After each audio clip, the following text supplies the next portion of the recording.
과학은 사실의 집합이 아니라 마음의 상태이고 세상을 바라보는 방법이며 본질을 드러내지 않는 실체를 마주하는 방법이다. 인문학의 사실 어떤 원류? 시초 같은 질문은 나는 누구인가인데 그걸 과학적으로 바꾸면 나는 무엇인가? 제가 이번에 가져온 책은 아마 나온 지 얼마 안 된 걸로 알고 있는데 그 유시민 작가가 쓴 문과 남자의 과학 공부라는 책이에요. 근데 이게 부제가 나는 무엇이고 왜 존재하며 어디로 가는가거든요. 근데 이제 유시민 씨를 뭐 모르는 분도 있을 수 있겠지만 엄청나게 유명한 나 모르는 사람 없다고 거의 장담해. 그쵸? 근데 이분이 뭐 정치도 하셨고 작가도 하셨고 방송 출연도 하셨고 진짜 많은 걸 하셨는데 사실 이분이 옛날 진짜 초기 유시민이 유명해졌을 때의 백미는 글쓰기잖아요. 최고지. 민주화 운동 해가지고. 네, 그 시절에 쓴 제일 유명한 그 항소 이유서부터 시작해서 이제 글쓰기로 굉장히 유명하신 분인데 이분이 한 번도 과학 쪽을 건드리신 적은 맞아. 제가 알기로 없을 거예요. 근데 이제 그 알쓸신잡이라는 그런 프로에도 출연하시고 하면서 과학자들과 이제 그 교류가 정재승 박사랑 같이 맞아요. 근데 유시민 씨가 또 좀 대단한 게 그때 정재승 작가랑 인간의 죽음에 대한 이야기를 하다가 뭔가 자기가 어떤 주장을 계속 정재승 박사랑 반대되는 주장을 했는데 갑자기 저 말이 어느 순간 자기가 수긍이 되니까 바로 인정하셨거든요. 근데 그게 정재승 정도는 돼야 되는 거죠. 아 그렇긴 하죠. 유시민 그렇긴 씨한테 하죠. 하려면. 근데 하지만 어쨌든 한국 사회에서 그렇게 자기 나이 많고 권위가 있는 사람이 자기 주장을 숙이기가 쉽지 않은데 그런 모습을 보여줬잖아요. 맞아요. 근데 이 책이 어떻게 보면 책 전체가 다 그런 내용이라고 볼 수 있어요. 아, 내가 지금까지 가졌던 어떤 고정관념의 생각을 좀 깨는? 그렇죠. 그럼 근데 문과적인 고정관념. 근데 이분은 그냥 문과가 아니라 문과에서도 탑클래스 문과잖아요. 이분은 그냥 거의 그냥 문과의 코어 중에 코어죠. 그렇죠. 근데 이제 이 책에서는 자기가 그동안 과학에 대해서 얼마나 무지했었는지 그리고 그 과학에 무지했기 때문에 자기가 세상에서 얼마나 많은 걸 놓치고 살았는지에 대해서 얘기를 하면서 이제 와서 내가 과학자가 될 수는 없다. 과학은 그냥 과학, 수학 이런 것은 일반인이 이해하기로는 너무 많이 가 있는 학문이기 때문에 하지만 내가 그런 과학 커뮤니케이터들 그러니까 정재승 박사나 김상욱 교수 같은 분도 어떻게 보면 과학자이자 과학 커뮤니케이터로서 과학을 대중한테 전파하는 역할을 하시는데 그런 사람들의 도움을 받아서 그런 책을 읽고 공부하는 건 충분히 할 수 있다. 그리고 지금 이 나이에 와서라도 그렇게 할 수 있어서 나는 지적으로 너무 자극이 되고 기쁘다. 이런 말씀을 하세요. 되게 여기서. 멋있다. 근데 이제 이 책을 읽으면서 저는 여러분이 오해하지 않았으면 좋겠는 것들은 여기서는 이제 과학과 인문학을 대비해서 이야기를 하고 있는데 주로 우리가 생각하는 정통 인문학 있죠. 문사철, 문학, 철학, 역사학 그것만 인문학으로 치는 게 아니라 우리가 이제 보통 실용학문이라고 생각하는 경제학, 경영학 이런 것도 문과 쪽에 있으면 이제 인문학으로 그러니까 고등학교 기준 문과? 네, 과학과 수학이 아니면 인문학으로 이제 생각을 그런 하고 느낌의 여집합의 느낌으로 네, 말씀을 하시고 있고 이분도 이제 원래 대학에서는 경제학을 전공하는 분인데 경제학 같은 것도 인문학으로 놓고 이제 얘기를 하고 있고 그리고 이제 이분은 본인이 그런 종류의 인문학? 근데 이분이 뭐 경제학을 전공했다고 해서 경제학만 공부한 게 아니라 막 칸트도 읽고 뭐 별거 다 했어요. 거기 유학하셨잖아요. 네, 근데 그곳에서 어느 정도 이제 올라 있는 사람이기 때문에 굉장히 이 글을 엄청 겸손하게 쓰셨고 그리고 이제 그 인문학은 자기에게 굉장히 익숙한 분야고 과학은 굉장히 안 익숙한 분야이기 때문에 그런 거에 굉장히 많이 초점을 맞춰서 인문학을 좀 비판적으로 많이 바라보면서 쓰셨는데 사실 저는 이게 자칫하면 인문학을 너무 납작하게 그러니까 인문학을 익숙하지 않으신 분들이 이 책을 읽으면 인문학이라는 학문에 대해서 너무 납작하게 생각하실 것 같아서 조금 노파심이 나서 읽으실 때 이분은 인문학의 대가이기 때문에 이렇게 말하는구나 라는 걸 조금 염두에 두고 근데 아마 일단 요즘 같은 시대에 책을 읽는 사람은 대부분 다 인문학적 소양이 있거나 아니면 최소한 그런 필요를 느끼는 사람들이고 그럴 수 심지어 있겠죠. 이 책을 읽는다? 거의 대부분이 소양이 대부분 있으실 것 같아. 네, 맞아요. 이 짧은 책에서 막 음. 그렇게까지 폭넓게 이거 저거 다 생각하면서 이렇게 쓰기가 쉽지 않기 때문에 인문학에 대해서 좀 약간 너무 납작하게 생각할 수 있는데 그러지 않으셨으면 좋겠다라는 높아심이 하나 있고, 이제 이 책이 과학의 다양한 분야를 이렇게 쭉 관통하면서 얘기를 해요. 그래서 그냥 간단하게 그 목차만 말씀을 드리면, 처음에 이 과학 커뮤니케이터로서 굉장히 훌륭한 부분은 사람들이 흥미를 느낄 만한 뇌과학으로 먼저 얘기를 요즘에 합니다. 가장 핫한. 네, 그래서 부제가 뇌과학, 그 주제가 나는 무엇인가라는, 그러니까 이 책이 전체적으로 어떻냐면 인문학적 주제들과 과학을 엮어가면서 이야기를 하세요. 그러니까 자기가 제일 잘할 수 있는 방식으로 과학을 받아들이시는 거겠죠.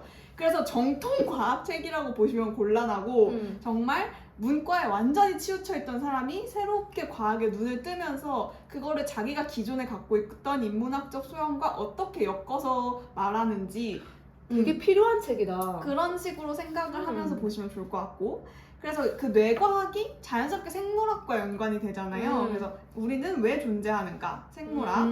그리고 그것이 이제 생물학이 더 나노 단위로 나눠지면 화학이 되는 거예요. 그래서 단순한 것으로 복잡한 것을 설명할 수 있는가, 화학. 그래서 이 화학에서 막 양자역학이 어떻고 막 이렇게 가다 보면 물리학으로 또 무르르듯이 이어져요. 그래서 그 다음 장은 우리는 어디서 왔고 어디로 가는가, 물리학. 여기까지는 이제 이런 과학에 더 가까운데 이제 맨 마지막 장이 우주의 언어인가 천재들의 놀이인가, 수학이에요. 근데 여기 중에서 저는 역시나 여러분이 좀 흥미를 가지고 접근하실 수 있을 만한 거는 뇌과학 쪽인 것 같았어요. 그래서 뇌과학에서 한 2가지 정도 사례를 뽑아왔는데 이제 어떤 식으로 이 책이 다가가는지 보여드리고 싶어서, 먼저 페이지 53쪽에 신경세포와 경제법칙이라는 그 주제가 있어요. 그래서 여기서 유시민 씨가 경제학이 어떻게 함부로 신경세포 뇌과학 이론을 갖다 씀으로써 오류를 범했는지를 보여주는데요. 먼저 경제학에서 누구나 아는 법칙이 있는데 소비자 행동 이론 중에 한계 효용 체감의 법칙이에요. 내가 같은 재화를 계속 소비를 할 때 그 한 단위를 소비했을 때 느끼는 쾌락의 양이 줄어들게 되어 있다는 거. 그러니까 빵 계속 먹으면 빵 맛 없잖아요. 쉽게 말하면 그런 것인데, 이게 사실은 경제학 법칙으로 우리는 알고 있지만 결국엔 이거는 뇌과학인 거예요. 왜냐하면 우리의 신경세포 자체가 같은 종류의 같은 강도의 자극을 계속 가하면 그걸 점차 둔감하게 받아들인대요. 그러니까 우리가 화장실 갔을 때 처음에 안 좋은 냄새 나도 한 5분 있으면 아무 냄새 안 나잖아요. 근데 그게 뇌가 그냥 살아남기 위해서 너무 많은 데이터를 받아들이고 처리하는 과정에서 그렇게 하는 건데, 이거를 이제 한계 효용 체감의 법칙으로 경제학이 가져왔고 거기에서 이제 한계 효용 균등의 법칙이 나옵니다. 근데 이게 또 말만 어렵지 우리가 다 아는 거예요. 소비자가 A랑 B라는 2가지 재화를 소비한다고 가정했을 때 주어진 예산으로 최대 효용을 얻으려면 한 단위의 화폐로 구입할 수 있는 2 재화의 한계 효용이 같도록 소비량을 조합하면 된다. 인데 이렇게 말하면 굉장히 어렵지만 결국 무슨 얘기냐면 화폐 한 단위의 한계 효용이 A가 만약에 더 커, 한 단위를 했을 때 얻을 수 있는 쾌락이 A가 지금 더 커, 그럼 A 소비량이 늘려. 근데 B가 더 커졌어, 그럼 B 소비량이 늘려. 그게 결국 이 얘기고, 여기에서 이제 이거를 아주 단순한 미분학을 적용해서 나온 그래프가 세로축에 상품 가격이 있고 가로축에 수요량이 있는 좌표가 있을 때 상품의 수요 곡선이 우하향하는 그래프. 이거 우리 경제학 교과서 그냥 첫 번째 장에서 모두가 다 보는 그래프거든요. 그러니까 이 상품 가격이 있고 이게 내가 소비하는 양이야. 그럼 상품 가격이 비싸질수록 이렇게 줄어드는 그 그래프인 것이고, 근데 여기까지는 그래 오케이. 근데 문제는 이 한계 효용의 법칙을 경제학이 오만 때만때 다 적용하기 시작했다라는 게 이제 비판의 요지인데요. 이거를 생산자, 소비자가 아닌 생산자의 행동에 적용을 해버린 거예요. 그래서 한계 생산력 체감의 법칙이라는 게 나옵니다. 그래서 아까는 상품의 수요 곡선은 상품의 가격이 있었고 여기 그 소비량이 있어서 우하향했는데, 이번에는 상품의 가격이 세로축에 있고 가로축에 공급량이 있어서 우상향하는 그래프예요. 음. 그래서 이 두 개의 그래프가 만나면 우리가 경제학에서 맞아. 아주 잘 아는 어. 상품의 가격 결정 곡선이 되는 거예요. 맞아. 수요량과 공급량이 만났을 때 그 어. 가운데에서 상품의 가격이 결정된다. 이거가 되는 건데 문제는 이게 왜 문제냐. 이제 여기서 자본주의를 마르크스의 사회주의가 나왔을 때 그러니까 그 자본가가 노동자의 노동을 착취하고 잉여 생산물을 모두 가져간다라는 비판이 나왔을 때 이거에 대해서 그 자본주의를 옹호하는 경제학에서 어떤 이론을 냈냐면 한계 생산력 분배 이론이라는 걸 냈어요. 그래서 노동의 가격은 임금이고 자본의 가격은 이자율이다. 내가 자본을 투입해서 이자를 받는 거다. 노동의 가격인 임금과 자본의 가격인 이자율은 생산에 들어간 노동과 자본의 한계 생산력과 일치한다. 그러니까 노동자와 자본가는 각자 노동으로서 또는 자본으로서 생산에 기여한 만큼 나누어 받는 것이다. 라고 이 한계 효용의 법칙들을 인용해서 클라크라는 사람이 1899년에 주장을 한 거예요. 마치 가격이 그거에 의해서 자연스럽게 가장 효율적으로 결정되는 것과 마찬가지로 이것 또한 그렇죠. 그러니까 이게 시장에 내맡겨두면 노동자와 자본가가 각자 자기가 투입한 것의 한계 효용만큼 근데 바로 듣자마자 그렇지 않다는 게 느껴지네요. 자연스럽게 가져간다. 근데 이거는 수학적으로는 1960년대 이탈리아 학자인 스라파가 틀렸다는 걸 증명했대요. 근데 이 수학적 증명은 우리같이 평범한 인간이 알아듣기엔 꽤나 복잡한 거라서 이제 증명을 했다 이렇게 넘어가고 있고 믿지 뭐. 그런데 유시민 씨가 여기서 반박하는 건 물리학적으로도 틀렸다. 왜냐? 재화와 서비스라는 그 자본은 한 단위의 물리량으로 확정할 수 없다는 거예요. 맞아.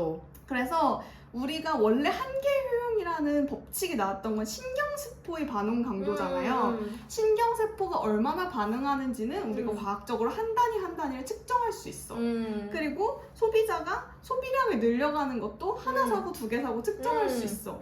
근데 이 생산이라는 거에 노동과 투입되는 자본은 노동은 이론적으로는 사실은 한 단위로 잴 수도 있어요. 현실에선 불가능하지만 이론적으로는 얼마의 열량과 얼마의 시간을 소비하는 노동을 투입하느냐 이런 식으로 이론 세계에서는 할 수 있다 치는데 하지만 우리는 다 알지. 그게 말이 안 된다는 실제로 거. 못하죠. 근데 자본은 이론적으로도 안 된다는 거예요. 왜냐하면 이 노동과 결합하는 자본은 아주 작은 나사 부품부터 거대한 생산 기계 뭐 실제로 투입되는 그런 것들이 굉장히 다양하게 있는데 그것들은 시장 가격이 계속 바뀌죠.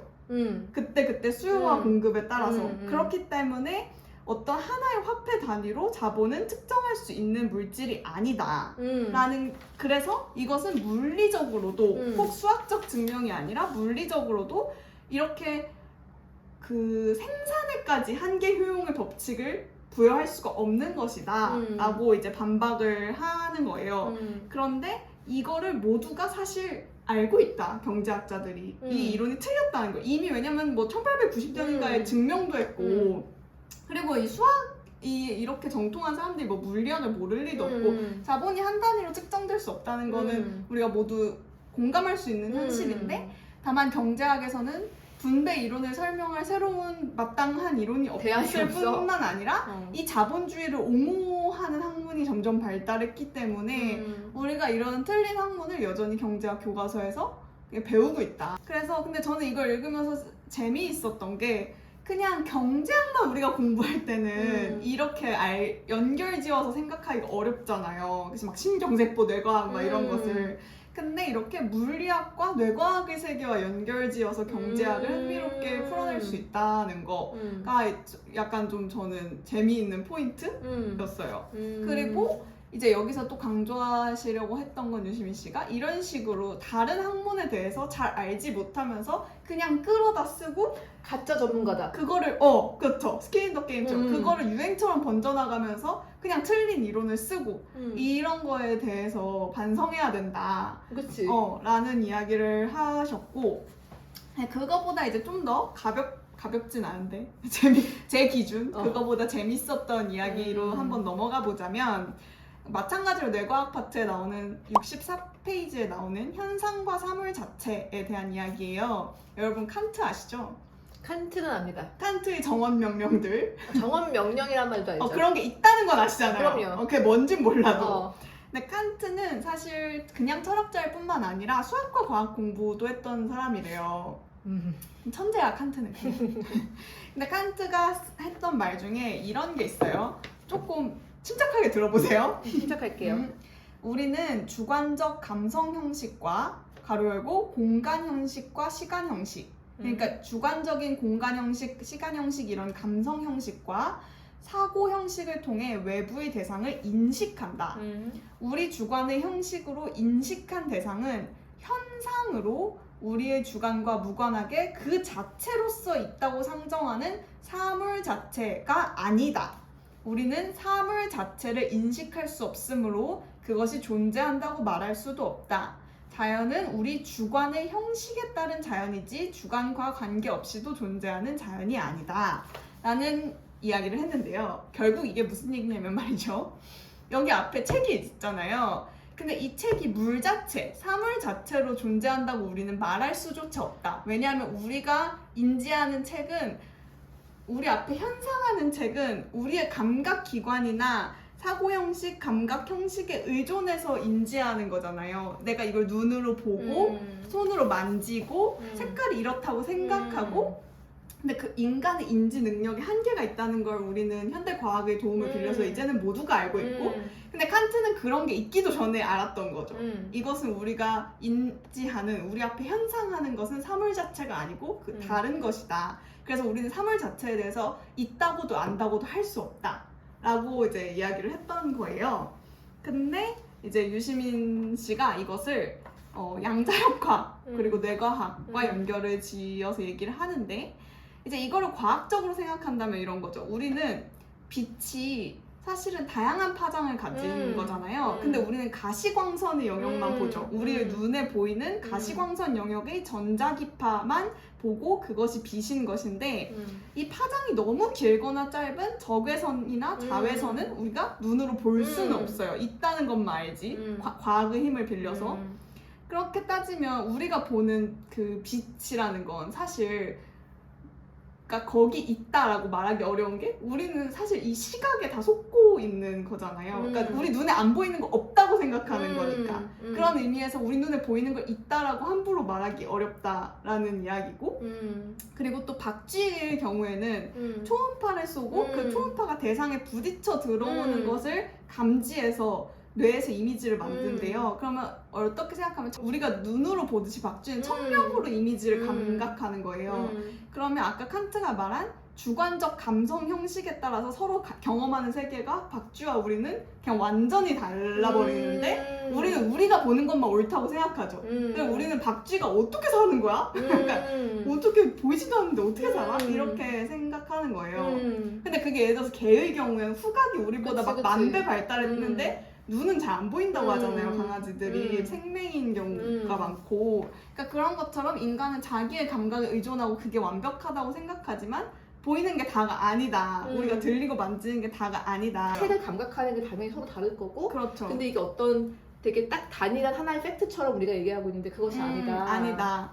그런데 이제 여기서 좀 더 재미있게 나아가는 것은, 이 양자역학이나 뇌과학의 발달로 우리는 이제 인간이 감각기관으로 포착하지 못하는 것도 인지할 수 있게 됐잖아요. 칸트의 시대와는 다르게. 그치. 예를 들어서 우리 분자, 원자, 전자 이런 거 막 현미경으로 보고 그치. 그런 미시 입자가 있다는 걸 알고 있잖아요. 그치. 그리고 옛날에는 무지개를 보면서 와 막 너무 예쁘다, 그냥 막 신이 뭐 내려주신 선물인가 봐, 이렇게 그냥 무지개라는 그거 우리 앞에 현상하는 무지개만을 알았다면, 이제는 무지개라는 현상의 사물 자체는, 여기서 이렇게 말하려고요, 파장 380에서 720 나노미터 영역의 전자기파가 물방울을 만나 굴절한 것이고, 뇌가 특정한 파장 영역의 전자기파에 대한 정보를 각각 다른 패턴으로 처리하기 때문에 우리는 무지개를 7색깔로 본다.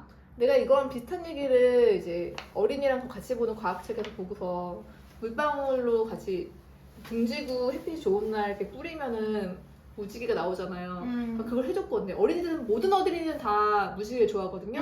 내가 그 과학책을 읽으면서 과학적으로 설명해줬을 때 우리 어린이가 별로 진짜 안 좋아했거든. 그렇죠. 우리는 사실 사물 자체를 그렇게까지 알고 싶진 않아. 그치. 재미도 없고. 그치. 과학자들은 근데 재밌겠지. 무지개가 무지개로서 너무 예쁘고 맞아요. 그러면 되는 건데 또 근데 양자역학이랑 이렇게 연결해서 어. 보니까 무슨 말 하는지 정말 알 거는 같아요.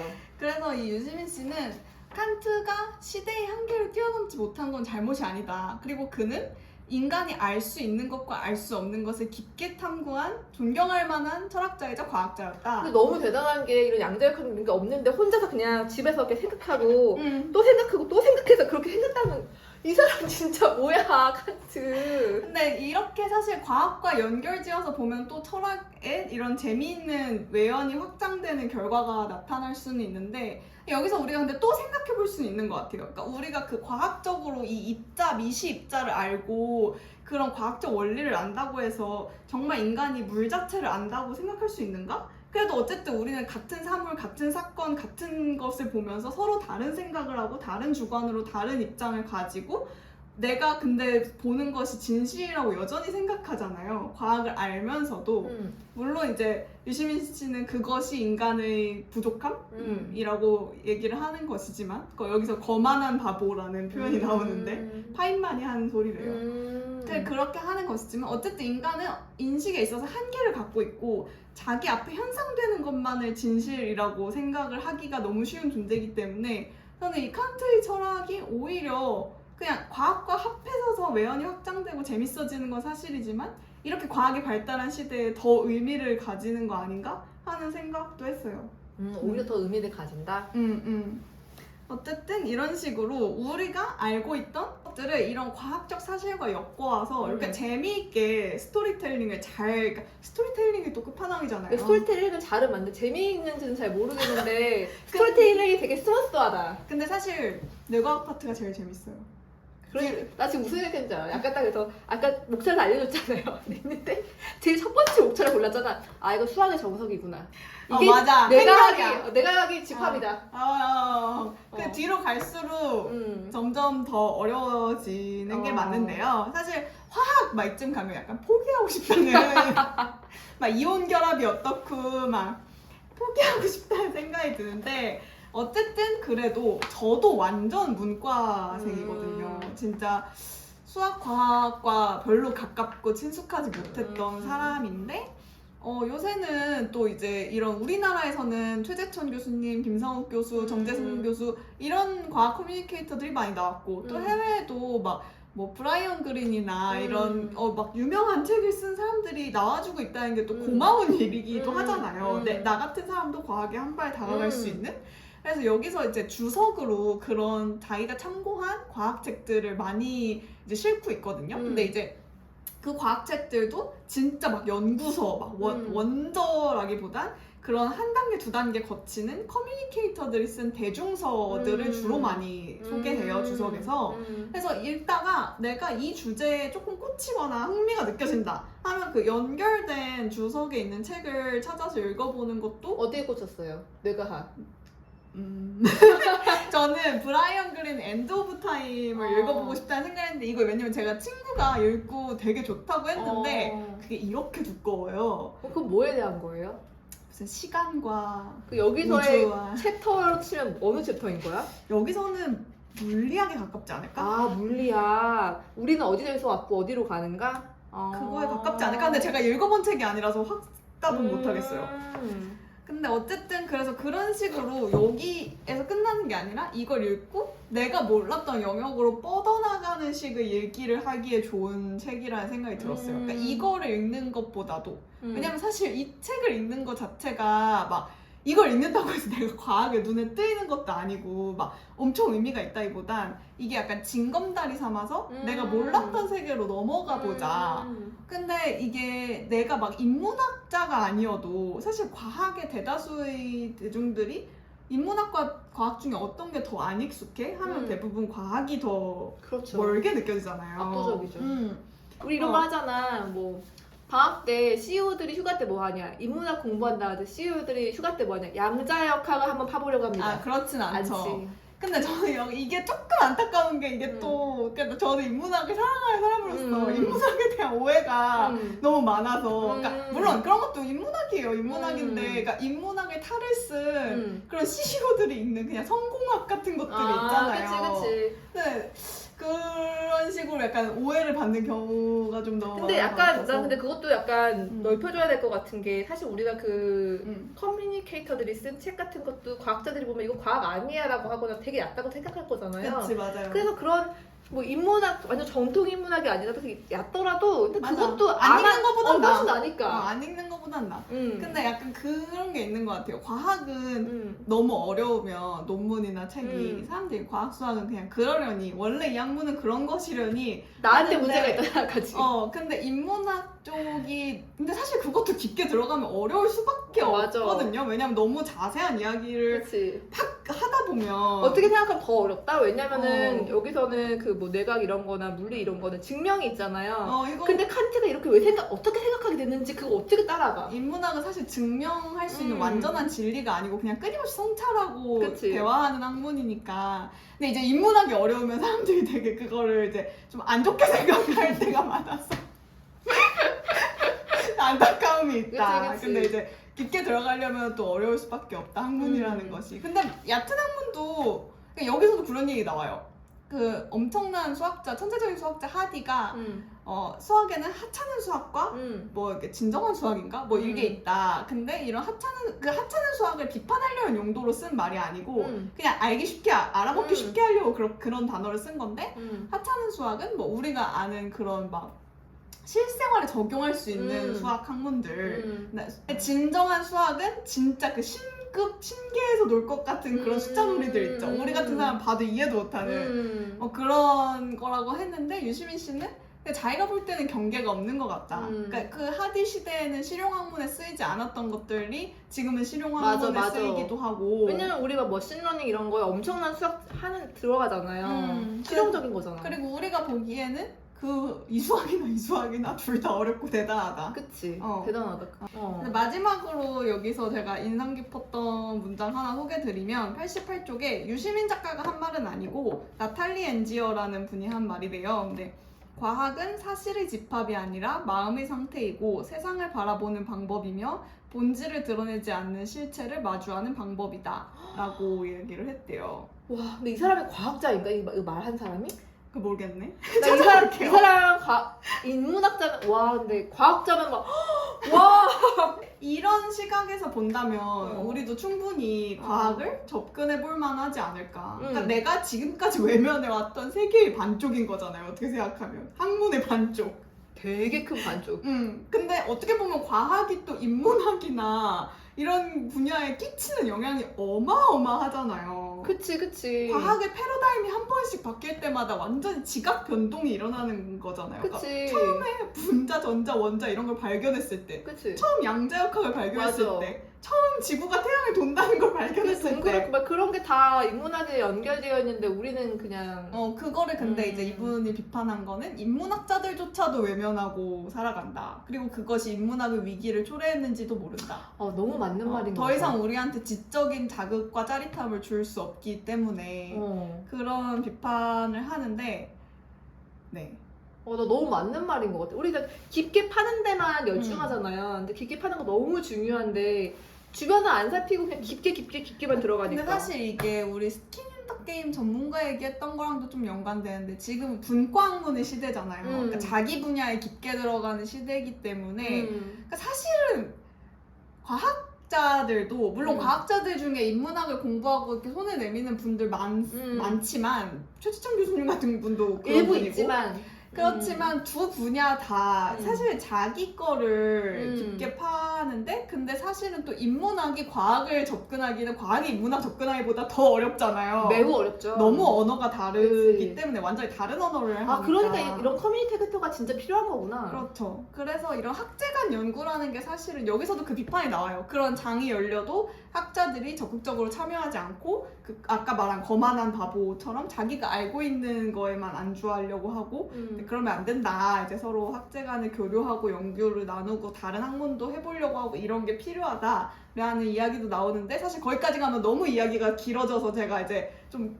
줄여서 핵심적인 이야기만 했는데, 그러니까 우리가 무슨 학자는 아니지만 그래도 내가 사는 이 세계를 이해하고 싶잖아요. 인문학이라는 것도 사실 나와 이 세계를 이해하기 위한 노력인 거고, 근데 거기에서 사실 과학이 이렇게 발전한 시대에 과학을 모른 채 나와 세상을 이해한다는 거는 어불성설이잖아요. 여기서 그런 이야기를 해요. 인문학의 사실 어떤 원류? 시초 같은 질문은 나는 누구인가인데 그걸 과학적으로 바꾸면 나는 무엇인가? 나는 무엇으로 이루어져 있는가? 근데 그걸 모르면서 나는 누구인가만 생각할 수 있는가? 이런 질문을 하시거든요. 그치. 그래서 저도 여태까지 살면서 30몇 년 동안 과학을 외면해온 사람 중에 하나로서 한번 과학책을 들어가 볼까. 그래서 다음번은 좀 어렵겠지만 뭐 다다다음번 정도라도 과학책을 한번 여러분께 소개드려볼까. 아, 일단 선포하고 시작하는 네, 걸로. 그렇게 목표를 세웠습니다. 너무 어려운 건 가져오지 마요. 네, 적당한 거 가져올게요. 이것도 사실 어려워요. 읽으면 어려워. 어. 짧지만 어려워. 네. 그럼 다음번 약속을 드리면서 10살 차이 구독, 좋아요 부탁드립니다. 안녕.